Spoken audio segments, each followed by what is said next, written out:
Good Good morning. So, what are we talking about?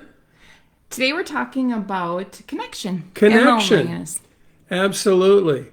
So, why don't you tell us about connection?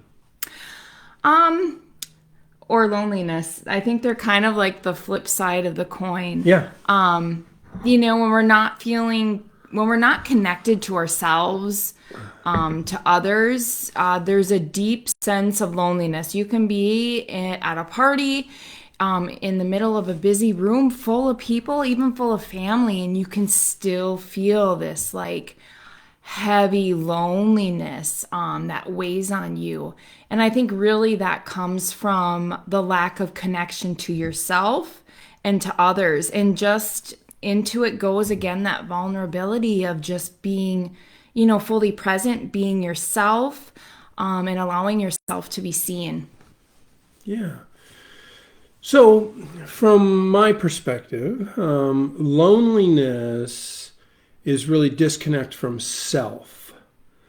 So, some people can be sitting in the middle of a room, as Elizabeth was just talking about, and feel lonely. Being alone is different from being lonely, right? You can be alone and not feel lonely at all. And that's when you are solid within your own skin. So self connection is really the antidote to loneliness. But people get confused about self connection. Oh, well, that means that I'm a narcissist, or that would mean that I'm, selfish, or I'm stuck up, or I'm whatever. Is that really what self connection is? No, not even close to it. Self connection takes time to be present with yourself, to be mindful, maybe meditate. Meditating is a great way to just kind of sit there, and then I think you realize there's two of you, right? There's the part that's chattering all day long, and then there's the listener. And really, we're the listener. That's who we are. We're not our thoughts. We're not those things that are going on in our head. Those conversations that we set up. Or whatever that might be, we're actually the being that's listening to all that. And that's why I think being mindful, being present, meditating, why they're so powerful, because they kind of bring about that awareness of you as the listener and not as the thoughts and things that are going on.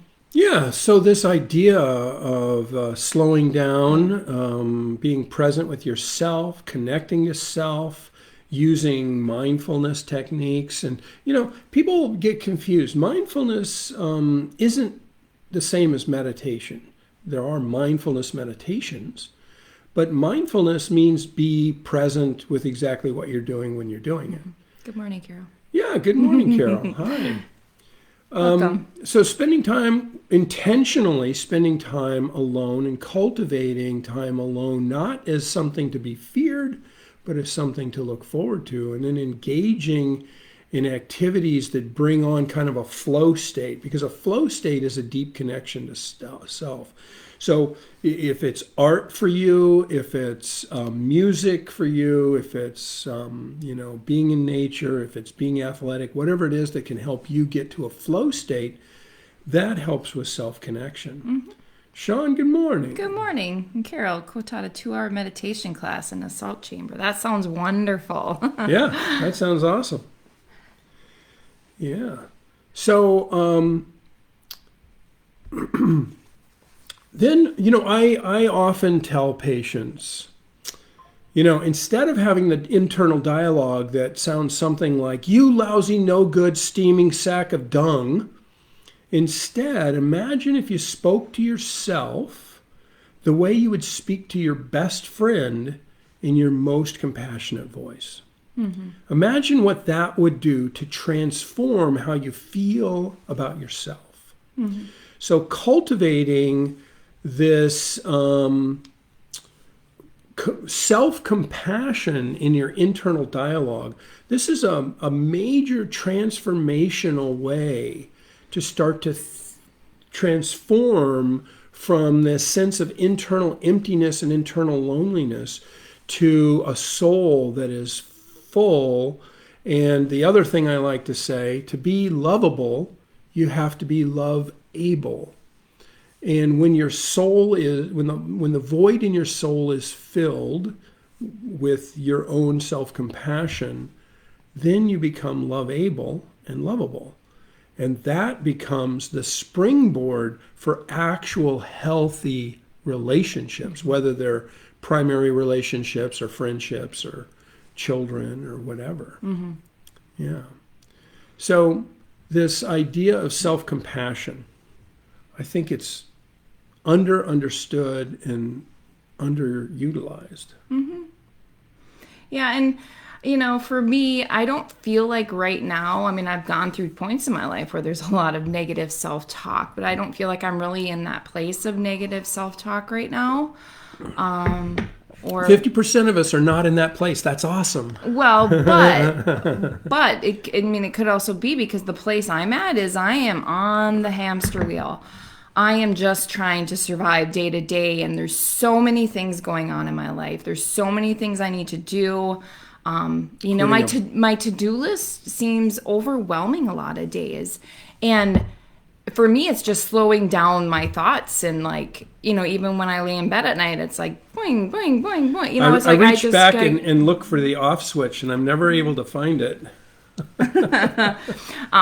So it's, for me, that's kind of where I'm at right now is just, okay, I need to slow down. I need to breathe. I need to get out of fight or flight, and just feel connected to myself, to everything around me. Just to I'm slowing down because I'm trying to be present. And, because, again, even when I'm sitting here, my brain is kind of there's a million things. It's what's coming up next, and listening to what you're talking about. And so sometimes the connectedness is just slowing down, and maybe you don't even, I know today is kind of about talking about loneliness, but being disconnected and being busy, you're so busy you don't even realize you're lonely, I guess, is what I'm trying to get to. Yeah, or filling the void with busyness. Yeah, or maybe you're just busy, so the void is filled, but you're still lacking that connection. Yeah. Mm-hmm. Yeah, Carol, that's right. Carol mentioned in the comments about before seeing a patient, my routine, and I guess she picked it up as well, is take a moment, meditate for just a moment that I am fully present for this individual, and then walk into the room.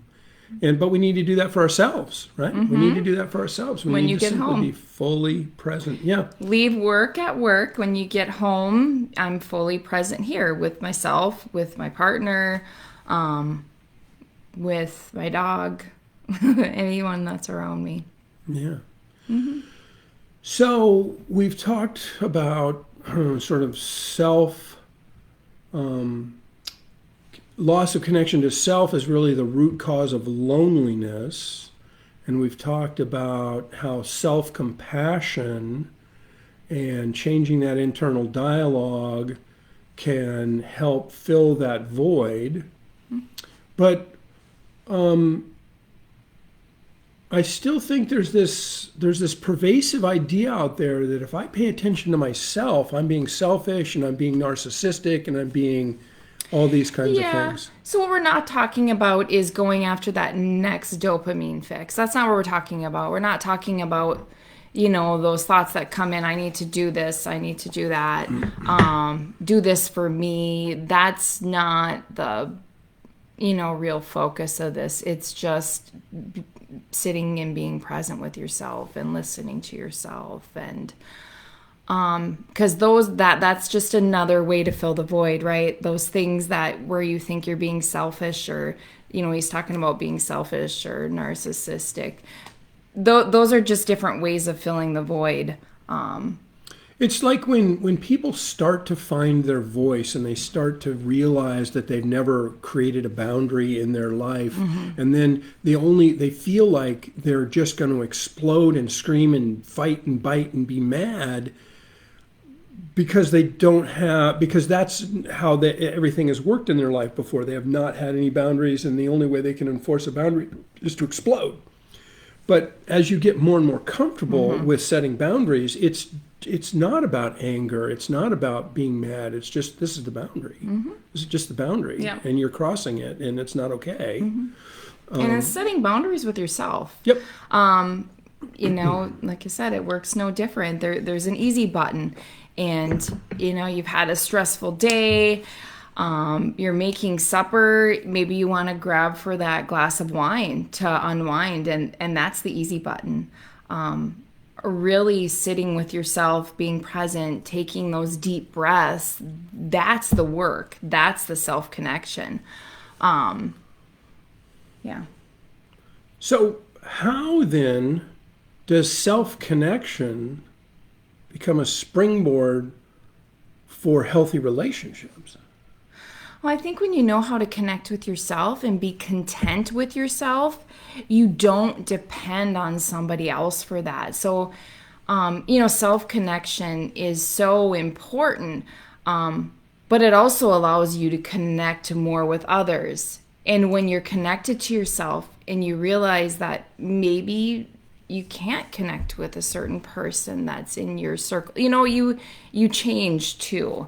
So, you know, being able to be content with yourself and not rely on anybody else to fill the void is really a deep foundation to healthy relationships. It's self-connection is the opposite of codependency, right? When you're in a codependent relationship, you're dependent on that person for your own sense of worth. And when you're deeply connected to self, actually, the deeper your self-connection, the more meaningful your relationships, because your relationships, instead of being codependent on one extreme end, are now collaborative. And they're chosen, right? It's not need. It's like, oh, I need you. I can't live without you. Oh my God, no. I'll do anything you want me to do. Please stay in this relationship. That's codependence, right? Being fully centered in yourself is, I love you. I want to be with you. You know what? I can live perfectly fine without you, but I don't want to.